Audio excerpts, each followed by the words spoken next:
దేవుని నామానికి మహిమ కలుగును గాక. మన ప్రభు అయినటువంటి యేసు క్రీస్తు నామంలో మీ అందరికీ నా హృదయపూర్వకమైన వందనాలు చెల్లిస్తూ ఉన్నాను. ప్రత్యేకంగా పరిశుద్ధ గ్రంథంలో నుంచి ఒక వ్యక్తి గురించి చెప్పాలని ఆశపడుతూ ఉన్నాను. అతనిలో ఉన్నటువంటి గుణాలను మనమందరము కూడా జాగ్రత్తగా ఆలకిద్దాం. పరిశుద్ధ గ్రంథంలో యోసేపు అనే ఒక వ్యక్తి ఉన్నాడు.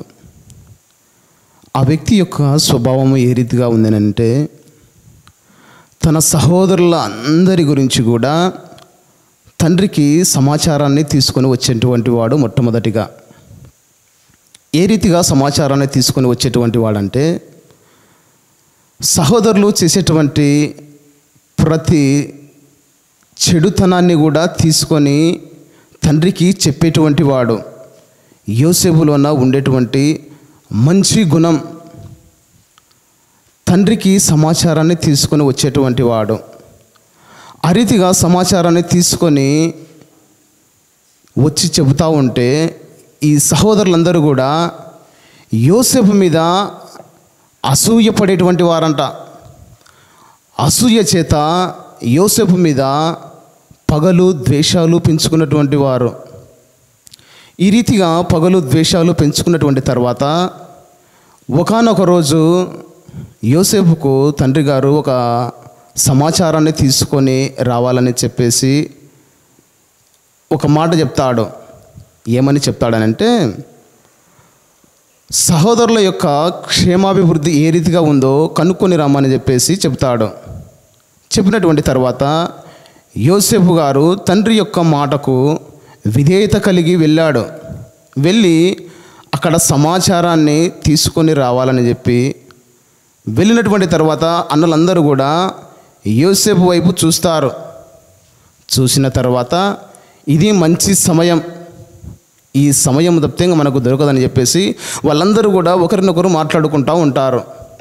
మాట్లాడుకున్నటువంటి తర్వాత ఆ యోసేపును చంపాలనేటువంటి ఉద్దేశం కలిగి ఉంటారు.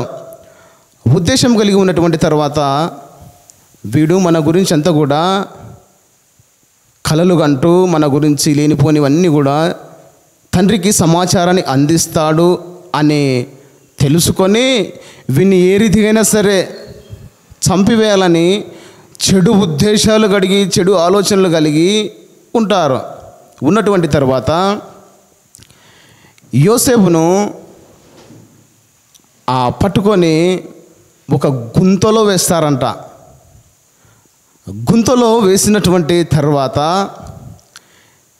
ఏ రీతికైనా సరే ఇప్పుడు గుంతలో విన్ని వడవేస్తే మనకేమి లాభము అనేటువంటి మళ్ళా ఆలోచన వస్తుంది.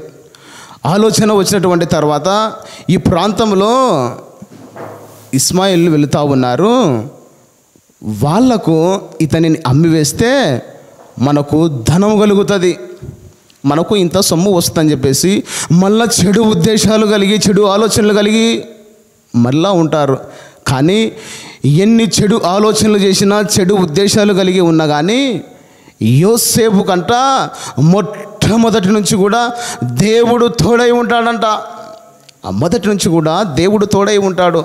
దేవుడు తోడై ఉన్నప్పటికీ యోసేపు యొక్క జీవితంలో అతను ఎక్కడికి వెళ్ళినా సరే దేవుని యొక్క కాపుదల అతని మీద ఉంది. దేవుని యొక్క కాపుదల అతని మీద ఉంది. దేవుని యొక్క కాపుదల అతని మీద ఉన్నప్పుడు యెహోవా అతనికి తోడై ఉన్నందునంట అతను వర్ధిల్లుచూ ఉన్నాడంట. యోసేపు వర్ధిల్లుచూ ఉన్నాడంట. యెహోవా తోడై ఉన్నందున అతను చేసిన ప్రతి పని కూడా దేవుడు సఫలం చేసేటువంటి వాడంట. ఆ రీతిగా దేవుడు తోడై ఉంటూ ఆ ఐగుప్తులో అమ్మివేసినటువంటి ఆ స్థలంలో యోసేపు గారు అతని మీద ఒక కనుదృష్టి, ఇతను నమ్మకమైనటువంటి వ్యక్తా కాదా అనేటువంటి స్వభావము కలిగి యజమానుడు చూస్తూ ఉన్నాడంట. చూస్తూ ఉన్నప్పటికీ యోసేపు ఒక నమ్మకమైనటువంటి వ్యక్తిగా అక్కడ రుజువుపరుచుకున్నాడు. రుజువుపరుచుకున్నటువంటి తర్వాత ఆ ఇంటి మీదనంట యోసేపును విచారణకర్తగా పెట్టాడు. తరువాత తనకు కలిగినదంతా కూడా ఆ ఐగుప్తులో ఉన్నటువంటి ఆ అధికారికి కలిగిన దాని మీద అంతటి కూడా ఇతన్నంట నియమించాడంట. ఇతనికి సమస్యను కూడా అప్పచెప్పాడంట. ఎందుకనంటే యోసేపు యొక్క జీవితంలో దేవుని యొక్క తోడు ఉంది కనుక సమస్తమును కూడా యోసేపుకు అప్పచెప్పాడంట. యోసేపుకు అప్పచెప్పినటువంటి తర్వాత ఒకానొక రోజు యోసేపును ఒక ఆపద వస్తుంది. ఏమి ఆపద అనంటే అక్కడ ఉన్నటువంటి అధికారి యొక్క భార్య ఇతని మీద కనుదృష్టి పెడుతుంది. ఆ కనుదృష్టి పెట్టినప్పుడు యోసేపు పరిశుద్ధత కలిగినటువంటి జీవితము, వ్యర్థమైనటువంటి ఆలోచనలు లేకుండా, ఎల్లప్పుడూ కూడా ఆ ఆలోచనలు లేకుండా ఉన్నందుకు దేవుని యొక్క తోడు యోసేపు మీద ఉంది. దేవుని యొక్క తోడు యోసేపు మీద ఉన్నప్పుడు అతన్నంట పరిశుద్ధత కలిగినటువంటి జీవితం అంట. ఎప్పుడైతే పరిశుద్ధత కలిగి అతను జీవిస్తూ ఉన్నాడో అప్పుడంట ఆ అధికారికి ఆ చెరసాలలో వేసినప్పటికి కూడా, చెరసాలలో ఉన్నప్పటికీ కూడానంట దేవుని యొక్క తోడు యోసేపు మీద ఉంది. ఆ చెరసాలలో ఉన్నటువంటి ఖైదీలందరినీ కూడా అక్కడ ఉన్నటువంటి అధికారి అంట యోసేపుకు అప్పచెప్పాడంట. ఖైదీలందరినీ కూడా యోసేపుకు అప్పచెప్పారంట.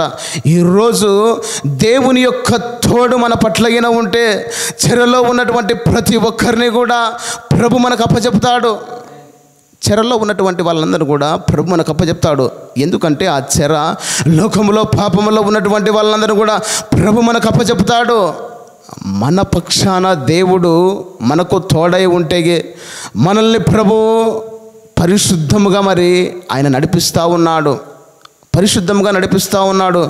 మన జీవితాన్నంట ఎప్పుడైతే మనం పరిశుద్ధంగా పెట్టుకుంటామో అప్పుడంట చెరలో ఉన్నటువంటి వారిని అందరినీ కూడా ప్రభు మనకు అప్పచెప్పుతాడంట. అప్పచెప్పినటువంటి తర్వాత ఒకానొక రోజు అనేకులందరూ కూడా రాజుకు ఒక కళ వస్తుంది, ఒక కళ భావం వస్తుంది. ఆ కళకు ఎవరు కూడా భావము చెప్పేటువంటి వారు ఎవరు కూడా లేనేలేరు అని ఒకానొక రోజు పానదాయకుడు, భక్షకారుడైనటువంటి వాళ్ళు కూడా ఆ చెరలో ఉంటారు. ఉన్నప్పటికీ వాళ్ళు చెప్పినటువంటి ఆ కళకు కరెక్ట్గా ఎగ్జాక్ట్లీగా యోసేపు గారంట చక్కగా వివరించి చెప్పినటువంటి ఆ మాటలన్నీ కూడా నెరవేర్చబడినటువంటి 2 సంవత్సరాలకు మతి తెచ్చుకుంటారు. కానీ మేలు పొందుకొని వీళ్ళు వెళ్ళిపోయినటువంటి తర్వాత దేవుడు యోసేపుకు తోడై ఉన్నాడు గనక రాజునే లేపాడంట. రాజుకి ఆ కళని అప్పచెప్పి ఆ కళకు అతనే భావం చెప్పేటువంటి వాడు, అతను తప్ప ఇంకా ఎవ్వరు కూడా లేనేలేరు అనే రీతిగా దేవుడే తీసుకొని వచ్చినటువంటి తర్వాత ఆ రాజు కళ కన్నటువంటి భావానికి కరెక్ట్గా ఎగ్జాక్ట్లీగా ఏదైతే జరగబోతుందో దాన్నే వివరించాడు యోసేపు గారు. వివరించినటువంటి తర్వాత మామూలుగా అక్కడ జరగబోయేటువంటి సందర్భం ఏదనంటే శ్రమ అంటే కరువు దినాలు సంభవిస్తాయి, కరువు దినాలు రాబోతూ ఉన్నాయి. కానీ ఎప్పుడైతే మన జీవితాన్ని సరిగ్గా పెట్టుకుంటామో అప్పుడంట ఆ శ్రమ నుంచి, ఆ ఉగ్రత నుంచి, ఆ కరువు నుంచి తప్పించబడతామంట. ఆ భావం ఏదనంటే ఆయన రాకడ వచ్చినప్పుడు ఏ రీతిగా అయితే శ్రమ నుంచి తప్పించబడాలనో, మామూలుగా కరువు దినములో ధాన్యాన్ని అంతటిని కూడా సమకూర్చుకోవాలని ఒక ఆలోచన ఆ అధికారికి చెప్పాడు. మొత్తము ఆ 7 సంవత్సరాలు ధాన్యాన్ని అంతటిని కూడా సమకూర్చుకున్నారు. ధాన్యాన్ని అంతా సమకూర్చుకొని మొత్తం అంతా కూడా స్టోరేజ్ చేశారు. ఆ ధాన్యం ఏదనంటే ఆత్మ సంబంధముగా ఈరోజు ఆయన ఉగ్రత నీ మీదికి నా మీదికి రాకుండా అనేకులు లోకములో పాపములో ఉన్నారు. ఆ ధాన్యం ఎవరంటే నీవు నేను ఒక విత్తనం లాంటి వాళ్ళము, నీవు నేను ఒక గింజ లాంటి వాళ్ళము. ఆయన ఉగ్రత రాబోతుంది. ఈ గింజలన్నిటి కూడా సమకూర్చుకొని ఒక కొట్టులో చేర్చాలంట. ఆ కొట్టు ఏదనంటే పరలోక రాజ్యం అనేటువంటి కొట్టు. ఆ కొట్టులో సమస్తమును కూడా చేర్చాలా, సమస్తం కూడా చేర్చబడాలా. ఆయన ఉగ్రత రాబోతుంది, కరువు దినాలు రాబోతున్నాయి, శ్రమలు రాబోతున్నాయి. ఆయన వచ్చేటప్పుడంట కరువులు, శ్రమలు, భూకంపాలు అన్నీ కూడా కలుగుతాయంట. అదే సాదృశ్యముగా యోసేపు గారు చెప్పినటువంటి ఆ కళాభావము ఎగ్జాక్ట్లీగా అక్కడ ఏదైతే చెప్పాడో అదే జరిగిందంట. ఆ రీతిగా యోసేపుకు దేవుడు తోడై ఉన్నాడు కనుక సమస్తము కూడా సమకూర్చాడు. ఈరోజు నీ జీవితంలో, నా జీవితంలో దేవుని యొక్క తోడు ఉంటే మన పట్ల విజయాన్ని అనుగ్రహించేటువంటి దేవుడు ఆయన. సమస్తాన్ని కూడా, సమస్త వాటి మీద కూడా మనల్ని అధికారులుగా చేసేటువంటి దేవుడు ఆయన. ఈరోజు నీవు నేను అనేక రీతిలుగా వెళుతూ ఉన్నామేమో, దేవుని యొక్క కాపుదల లేకుండా మనం వెళుతూ ఉన్నామేమో.